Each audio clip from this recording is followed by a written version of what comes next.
പ്രിയ കൂട്ടുകാരെ, എൻഡോമെട്രിയം എന്ന ഇംഗ്ലീഷ് വാക്കിൻ്റെ അർത്ഥം എന്താണെന്ന് നോക്കാം.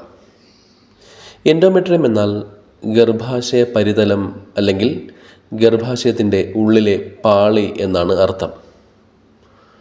ഉദാഹരണം പറയുകയാണെങ്കിൽ, the endometrium thickness during the menstrual cycle.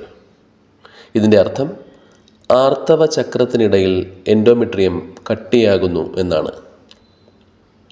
മറ്റൊരു ഉദാഹരണം പറയുകയാണെങ്കിൽ, abnormalities in the endometrium can lead to fertility issues. ഇതിൻ്റെ അർത്ഥം എൻഡോമെട്രിയത്തിലെ പരിവർത്തനങ്ങൾ വന്ധ്യതാ പ്രശ്നങ്ങൾക്ക് കാരണമാകാം എന്നതാണ്. ഒരിക്കൽ കൂടി പറയാം.